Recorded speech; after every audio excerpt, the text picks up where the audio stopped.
तो हेलो अस्सलाम गाइस, क्या हाल है आप सबके। तो welcome to complete web and app course, जिसमें आपको HTML, CSS and JavaScript beginner से एडवांस लेवल्स तक पढ़ाएंगे। तो गाइस, हमने अपनी जर्नी की एक सीढ़ी तो पार कर ली है, हमारी HTML कंप्लीट हो चुकी है। अब हम CSS की तरफ बढ़ेंगे एंड CSS भी जल्द कंप्लीट करके अपनी मंजिल की जानिब एक और कदम को बढ़ाएंगे। तो गाइस, आज हम कवर करने वाले हैं चैप्टर नंबर 10, जो है हमारे पास इंट्रोड्यूसिंग CSS। ठीक है, एंड जो पिछले चैप्टर्स हम कवर कर चुके हैं, चैप्टर 9, वो सब हमारे पास HTML के चैप्टर थे, और HTML की कुछ और चीज भी है हमारे पास जो बुक के एंड में मौजूद है। ठीक है, और अगर आप लोग भी कहीं देखें तो कंफ्यूज नहीं होगा। जैसे कि हमने HTML में div के एलिमेंट पढ़ा था, तो div का क्या काम होता है कि भाई ग्रुप्स बनाना। जैसे हेडर का ग्रुप बना दिया, फुटर का ग्रुप बना दिया, मतलब एक बॉक्स के अंदर काफी चीजों को रैप कर देना। और इसी तरह हमने स्पैन भी देखा था कि स्पैन क्या करता है। स्पैन हमारे पास इनलाइन काम करता है। बाकी आई होप आपको स्पैन और div अच्छे से समझ आ गया होगा, और आपने हमारी HTML की ऑल वीडियोस वॉच कर ली होंगी। सो उसमें आपको अगर कोई भी चीज समझ ना आई हो तो प्लीज कमेंट्स बॉक्स में पूछ सकते हैं, मैं उसका जवाब जरूर दूंगा। तो अब स्टार्ट करते हैं हम चैप्टर नंबर 10, इंट्रोड्यूसिंग CSS। तो सबसे पहले आपको ये पता होना चाहिए कि CSS की मीनिंग क्या है। CSS की फुल फॉर्म हमारे पास होती है कैस्केडिंग स्टाइलिंग शीट। तो स्टाइलिंग शीट से तो समझ आ रहा है कि भाई स्टाइलिंग की एक शीट है, ठीक है, जिसमें हम अपनी सारी स्टाइलिंग एंड करेंगे। अब कैस्केडिंग क्या है? कैस्केडिंग है कि भाई कोई ऐसी चीज जो टॉप टू बॉटम वर्क करे।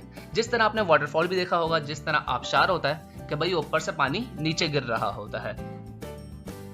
तो CSS को भी कैस्केडिंग इसलिए ही कहा गया है कि CSS का जो भी कोड हम लिखेंगे वो टॉप टू बॉटम वर्क करेगा। मींस पहले वो CSS के कोड को ऊपर रीड करेगा, और जैसे ही उसको CSS के कोड में सेम चीज नीचे दिख जाएगी तो वो उसे अप्लाई कर देगा। ठीक है, तो ये होती है मीनिंग ऑफ कैस्केडिंग। अभी जब हम CSS का कोड करेंगे तो आपको और अच्छे से समझ आ जाएगा, तो टेंशन किसी बात की नहीं लेनी भाइयों। एंड वीडियो को स्किप बिल्कुल भी नहीं करना है, वरना आपको कॉन्सेप्ट क्लियर नहीं होंगे। तो भाइयों, मैं आपको CSS की एग्जांपल इसी पेज से दे देता हूँ कि आपको यहाँ पे नजर आ रहा होगा कि यहाँ पे 10 लिखा हुआ है, यहाँ पे इंट्रोड्यूसिंग CSS लिखा हुआ है, यहाँ पे लिखा हुआ है व्हाट डज CSS, और ये सब लिखा हुआ है। ये सब तो हम चलो HTML के स्ट्रक्चर से लिख लेंगे, ये हम सब HTML से लिख सकते हैं। लेकिन ये इस तरह की स्टाइलिंग में कैसे करूंगा? ये जो पिंक कलर है, यहाँ पे व्हाइट कलर है, यहाँ पे व्हाइट कलर है, यहाँ पे व्हाइट स्मोक कलर है, ये सब मैं कैसे करूंगा? ये सब हम स्टाइलिंग करेंगे, जितनी भी स्टाइलिंग करेंगे हम करेंगे CSS से, और CSS ही हमारी वेबसाइट को अच्छे से अच्छा निखारती है। ठीक है, तो अब हम नीचे चलते हैं। अब ये चीज सबसे मेन इंपॉर्टेंट चीज है। अगर ये चीज आपने समझ ली तो सारी CSS आपके लिए आसान है। तो अब ये क्या है? ये एक CSS का सिंटैक्स का बताया है इन्होंने कि CSS इस तरह वर्क करती है। अब ये जो सबसे पहली चीज है वो है सेलेक्टर। ये P आपको नजर आ रहा होगा, ये होता है हमारा सेलेक्टर। सेलेक्टर मीन सेलेक्ट करना उस एलिमेंट को जिस पे आपको स्टाइलिंग करनी है। ठीक है, पहले आप CSS को बताते हो कि ये मल्टीपल एलिमेंट्स हैं आपके पास HTML में।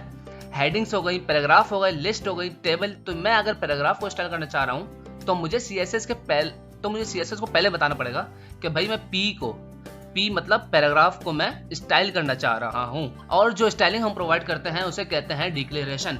डिक्लेरेशन हमारे पास क्या होती है? डिक्लेरेशन भी हमारे पास दो तरीके की होती है। एक हमारे पास होती है प्रॉपर्टी और एक होती है वैल्यू। डिक्लेरेशन ये होती है कि आपको स्टाइलिंग क्या देनी है। अब मैं चाह रहा हूं कि यार P जो मेरे पास एलिमेंट है उसका फॉन्ट फैमिली मेरे पास हो जाए एरियल, या उसका कलर मेरे पास हो जाए ग्रीन। तो मैं उसे सेलेक्टर के अंदर कर्ली ब्रैकेट लगाऊंगा। कर्ली ब्रैकेट के अंदर मैं उसे डिक्लेयर करूंगा कि क्या उसे डिजाइन देनी है। ठीक है, जैसे हमारे पास डिक्लेरेशन में भी दो चीजें होती हैं। एक हमारे पास होती है प्रॉपर्टी और एक होती है वैल्यू। प्रॉपर्टी की वैल्यू देना मतलब। ठीक है, सो इस बात को आपको 2 से 3 बार रिपीट कर लेना है। आपको यह पता होना चाहिए कि सेलेक्टर किसे कहते हैं, और डिक्लेरेशन किसे कहते हैं, प्रॉपर्टी किसे कहते हैं, और वैल्यू किसे कहते हैं। ये 3-4 चीजें बहुत इंपॉर्टेंट है CSS में, तो ये चारों चीज आपको पता होनी चाहिए। ये जो सारी चीजें हैं हमारे पास, सेलेक्टर हो गए और प्रॉपर्टी हो गई, वैल्यू हो गई, तो हम ये सबको VS कोड पे अप्लाई करके देखते हैं। तो हम एक एक चीज को अप्लाई करके देखेंगे। ये आपको टेंशन बिल्कुल नहीं लेनी की जो भी चीज आपको समझ ना आए तो आप वो पूछ सकते हैं। ठीक है, मैं कोशिश करूंगा कि आपको एक से एक चीज क्लियर हो सके। ठीक है, तो भाई अब हम VS कोड पे चलते हैं। ठीक है, मैं यहाँ VS कोड पे आया और यहाँ आके मैंने अपनी सबसे पहले फाइल बना ली index.html। ठीक है, और मैं थोड़ा जूम भी कर लेता हूँ आप लोगों को नजर आए। फिर यहाँ आके मैंने अपना वही बॉर्डर पॉइंट लिखा HTML वाला, और यहाँ आके मैं टाइटल को भी चेंज कर देता हूँ, हम लिख देते हैं इंट्रोड्यूसिंग CSS। ठीक हो गया। और यहाँ आके अब जो हमारे पास मेन चीज ये है कि हम CSS को कितनी तरह इस्तेमाल कर सकते हैं। तो CSS इस्तेमाल करने के हमारे पास 3 तरीके होते हैं। एक हमारे पास होता है इंटरनल CSS, एक हमारे पास होती है एक्सटर्नल CSS एंड एक हमारे पास होती है इनलाइन CSS। अब वो तीनों वर्क कैसे करती हैं, मैं यहाँ सबसे पहले बॉडी के अंदर आया और यहाँ मैंने H1 का टैग बना लिया और इसमें मैं लिख देता हूँ मोहम्मद हसन। ठीक है। और अब सबसे पहला तरीका जो मैं आपको बता रहा हूँ वो सबसे पहला CSS लिखने का तरीका हमारे पास ये होता है, एक हमारे पास होता है इंटरनल CSS के मतलब भाई आप हेड के टैग के ऊपर आओ, यहाँ हमारा हेड का टैग शुरू हो रहा है, हेड का टैग, और यहाँ क्लोज होने से पहले मैंने यहाँ पे लिखा स्टाइल। ठीक है। स्टाइल के अंदर अब मुझे सेलेक्टर पहले सेलेक्ट करना है कि मैं डिजाइन किसको करना चाह रहा हूँ, H1 को। तो यहाँ पे मैंने सेलेक्टर लिख दिया H1। इसके बाद मैंने लिखा कर्ली ब्रैकेट। अब कर्ली ब्रैकेट के अंदर मुझे क्या लेना है, डिक्लेरेशन। और डिक्लेरेशन में हमारे पास होती है 2 वैल्यूज, एक होती है प्रॉपर्टी और एक होती है वैल्यू। तो मैंने इसको बोला कि यार आप H1 का कलर जो है आप उसे कर दो ब्लू। ठीक है। तो H1 के कलर से हमारे पास क्या होगा, मैं यहाँ पे जाता हूँ अपने इंट्रोड्यूसिंग CSS पे, इंडेक्स की फाइल है मेरे पास, और यहाँ आके मैं इसको क्लिक करता हूँ तो यहाँ पे अभी चेक करो मेरा मोहम्मद हसन का कलर क्या है, ब्लू। अगर मैं इसमें से CSS हटा देता हूँ एक मिनट के लिए, मैं एक मिनट इसको कमेंट करता हूँ, तो अभी आप देखिएगा इसका कलर ब्लू नहीं होगा। क्यों नहीं होगा, क्योंकि अभी हमने CSS अप्लाई नहीं की हुई। तो CSS का काम यही होता है कि आपके पेज को अच्छे से डिजाइन करना। ठीक है। तो ये आपको समझ आ गया, ये हमारे पास कौन सा तरीका है, ये हमारे पास होती है इंटरनल CSS। ठीक है। एक हमारे पास होगी इंटरनल CSS। अब हम दूसरे की बात करते हैं, एक होती है हमारे पास इनलाइन CSS। ठीक है। इसको मैं यहाँ पे कमेंट आउट करता हूँ, अब ये हमारे पास बंद हो चुकी है। अब एक हमारे पास होती है इनलाइन CSS। इनलाइन CSS क्या वर्क करती है कि इनलाइन CSS ये होती है कि आपका जो टैग है H1 का है या H3 है या आपका कोई डिव है, तो उसी के अंदर आप स्टाइल का लिखो एट्रीब्यूट, और उसके अंदर आप सीधा सीधा इसको बता दो कि भाई आपको क्या देना है, इसको कलर देना है, बैकग्राउंड कलर देना है, फॉन्ट साइज देना है, आपको सब नजर होगा, width, height, padding, position, top, ये सब चीजें हम इसको दे सकते हैं। तो मैंने बोला कि भाई अब इसका बैकग्राउंड BG, मैंने लिखा बैकग्राउंड कलर आप इसका कर दो एक्वा। तो अब मैं इधर जाता हूं और यहां आके आपको रिफ्रेश करके दिखा दूं, देखिएगा तो आपने ये देखा कि इसका बैकग्राउंड कलर क्या हो गया, मेरे पास एक्वा हो गया। लेकिन हमने H1 के कलर को चेंज नहीं किया, हमने H1 के BG कलर को चेंज किया था। ठीक है। तो ये चीज भी आपको समझ आ गई। ये हमारे पास है क्या है, इनलाइन CSS। अब आपको कौन सी यूज करनी है, ज्यादातर मैंने आपको 2 तरीके बता दिए हैं। अब जो तीसरा तरीका है वो है हमारे पास एक्सटर्नल CSS, और हम ज्यादातर वही यूज करेंगे, और ज्यादातर हमें वही वाली यूज करनी है, एक्सटर्नल CSS। इंटरनल इतनी यूज नहीं करनी, ना हमें इनलाइन इतनी यूज करनी है, हमें कौन सी यूज करनी है, एक्सटर्नल CSS। तो एक्सटर्नल CSS के लिए क्या करना पड़ता है, एक्सटर्नल CSS के लिए हमें एक और फाइल क्रिएट करनी पड़ती है। ठीक है। तो एक्सटर्नल फाइल के लिए अब हमें फाइल क्रिएट करेंगे जिसका नाम हम रख देते हैं style.css। ठीक है। यहाँ पे हमारे पास style.css की फाइल बन चुकी है जिसमें हम स्टाइलिंग करेंगे। कौन सी स्टाइलिंग करेंगे, CSS की एक्सटर्नल। ठीक है। एक्सटर्नल CSS हम वहाँ पे लिखेंगे। तो इसके लिए हमें क्या करना पड़ेगा, हमें HTML की फाइल तो ये हमारी है ना, हमें HTML की फाइल को CSS से लिंक कराना पड़ेगा। अगर मैं HTML की फाइल को इधर लिंक नहीं करवाऊंगा CSS से तो हमारा काम ही नहीं चलेगा। जैसे मैं अभी आपको करके दिखाता हूँ कि यहाँ पे मैं ये वाली इनलाइन हटाता हूँ। ठीक है। यहाँ मैंने 2 मिनट के लिए इनलाइन CSS हटा दी है और मैं भी इसको आपको वेब पेज पर शो कराता हूँ इसका क्या रिजल्ट है। यहाँ पे जाके मैंने इंडेक्स को क्रिएट किया तो अब देखें मोहम्मद हसन सीधा सीधा लिखा हुआ आ रहा है। क्यों, क्योंकि ना अभी हमने कोई स्टाइलिंग दी और ना हमने इसकी फाइल को लिंक किया है। मैं यहाँ जाके सबसे पहले H1 को ही दे देता हूँ। अब देखें पहले मैंने यहाँ पे सेलेक्टर को लिया और मैंने लिख दिया H1 के अंदर मैंने लिखा BG, इसका आप कर दो ब्लैक कर दो, और इसका जो टेक्स्ट है कलर है वो अब इसका कर दो एक्वा कर देते हैं, एक्वा। चलो अभी भी थोड़ा सही है। ठीक है।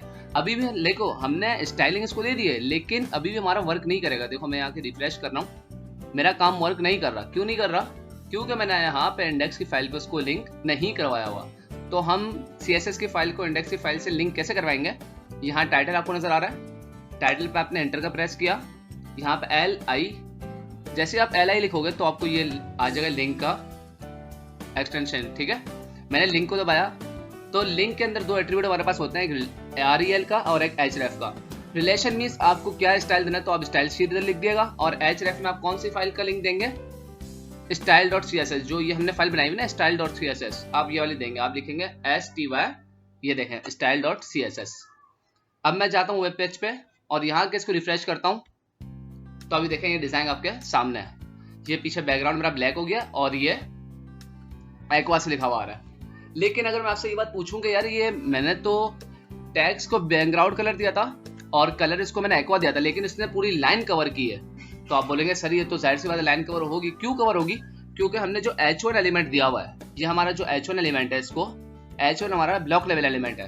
अगर मैं H1 एक और बनाऊं और यहाँ पे मैं लिख देता हूँ मोहम्मद उवैस, ठीक है, और यहाँ जाके मैं रिफ्रेश अगेन करता हूँ, तो अभी आप चेक करना इसने भी पूरी लाइन ली है। क्यों? क्योंकि H1 हमारे पास ब्लॉक लेवल एलिमेंट होता है, वो कभी भी मोहम्मद उवैस जो है मोहम्मद हसन के आगे नहीं आएगा। क्यों? क्योंकि मोहम्मद हसन जो है H1 के अंदर रैप हुआ है और H1 जो है एक ब्लॉक लेवल एलिमेंट है, तो वो पूरी लाइन कवर करेगा। अभी मैं आप देखें इसकी मैं अगर इसको जूम आउट करता हूँ तो ये देखें तब भी पूरी लाइन कवर कर रहा है, और जूम करता हूँ या नहीं करूँ तब भी ये पूरी लाइन कवर करेगा। ठीक है, तो हमने H1 पे देख लिया, अब हम कुछ और भी बना के देख लेते हैं। अब हम एक काम करते हैं, हम यहाँ पे एक बॉक्स भी क्रिएट करते हैं। ठीक है, मैं यहाँ पे बोल दिया बॉक्स, ठीक है, और आईडी मैंने बॉक्स को दे दी, बॉक्स मैंने आईडी दी है डिफ को।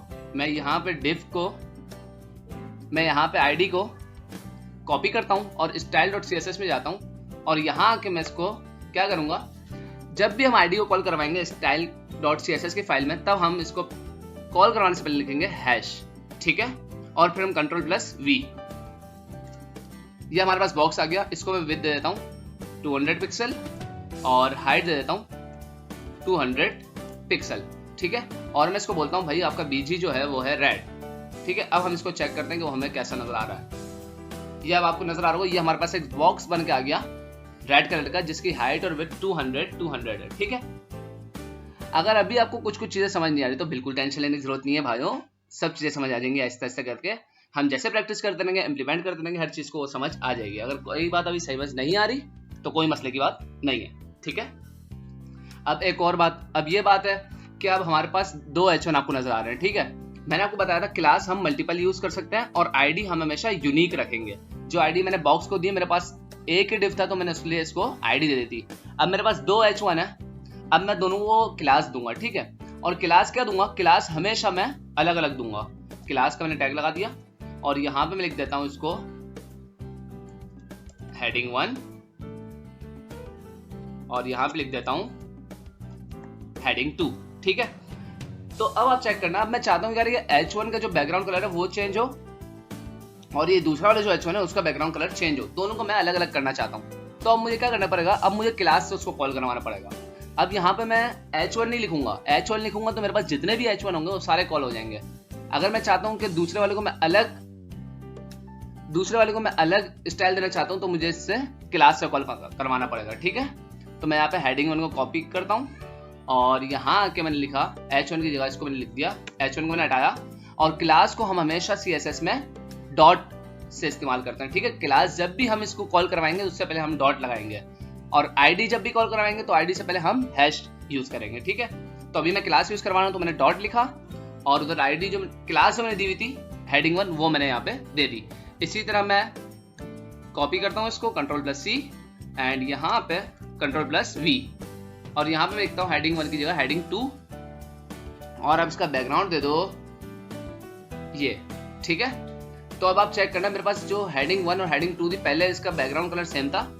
ठीक है, और अब आप चेक करना हमारे पास H1 जो है, देखो H1 दो है हमारे पास। ठीक है ना, अब हमने दोनों को अलग अलग स्टाइलिंग दी हुई है, तो अब आप जरा चेक करना। अब आपने फर्क चेक किया, हमारे पास एक H1 की स्टाइल अलग है और एक H1 की स्टाइल अलग है। ठीक है, तो इस तरह हम क्लास के जरिए भी काम कर सकते हैं, इसी तरह हम आईडी के जरिए भी काम कर सकते हैं। अभी तो मैंने आपको सिर्फ आईडी और क्लास का थोड़ा सा ही एक्सप्लेन किया है, आईडी और क्लास का और भी अच्छी तरह डिफाइन कर दूंगा। ठीक है, तो टेंशन लेने की बिल्कुल जरूरत नहीं है। अभी सिर्फ मैंने CSS का इंट्रो आपको दिया है, आगे तो बहुत बहुत चीजें हैं भाई CSS में, तो कंफ्यूज होने की जरूरत नहीं है, काफी हेल्पफुल है CSS हमारे लिए। ठीक है, तो अब अगेन हम बुक पे चलते हैं और देखते हैं हमारे पास आगे क्या क्या चीजें हैं। ठीक है, ये लिंक और तो हमने देख ली है। ठीक है, और ये CSS सेलेक्टर्स है हमारे पास जो मैंने आपको बता दिया है, और इसके बाद ये है हमारे पास ये मेन चीज है। ठीक है, ये जो हम सबसे पहले ये मार्क लगाते हैं ठीक है, स्टार, ये हमारे पास क्या होता है, यूनिवर्सल सेलेक्टर।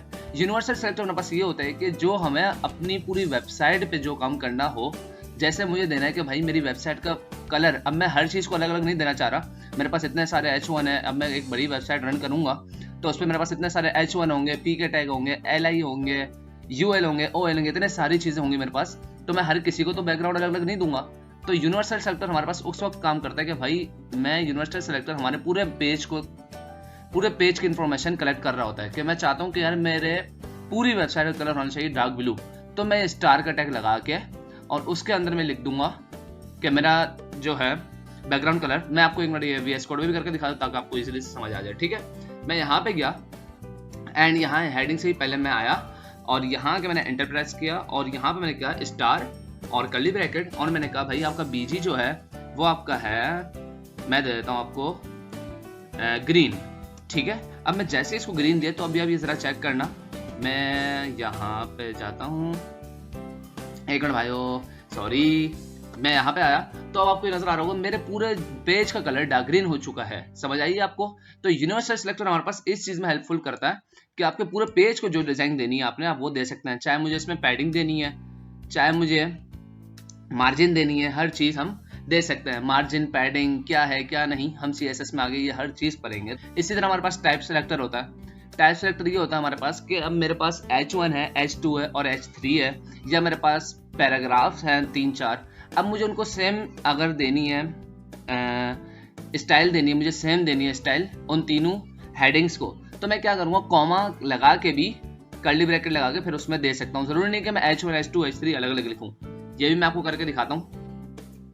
मैं यहाँ पे गया और यहाँ इंडेक्स मैंने बना लिया H3, एक में बना लेता हूँ H3 और एक बना लेता हूँ H4। ठीक है, H4 मैंने एक बना लिया और एक H3 बना लिया। H3 मैंने कुछ भी लिख दिया और H4 में भी मैंने कुछ भी लिख दिया। अब मैं style.css में आके चाहूँ तो H3 को मैं यूं अलग भी कॉल करवा सकता हूँ, H3 को मैंने ये कॉल करवाया और H4 को मैंने यूं कॉल करवा लिया। मैं चाहूँ तो यूं भी कॉल करवा सकता हूँ, और इसका एक शॉर्ट तरीका ये होता है कि मैं H4 को यहाँ पे अलग से कॉल नहीं करवाऊँ, H3 के बराबर में ही कॉमा लगा के H4 दे दूं। अगर मुझे H3 और H4 को सेम स्टाइल देना है तो मैं यूं कर सकता हूं। यहाँ पे मैं इसको बोल देता हूं कि भाई आपका फ्रंट साइज जो है वो होगा 30 पिक्सल।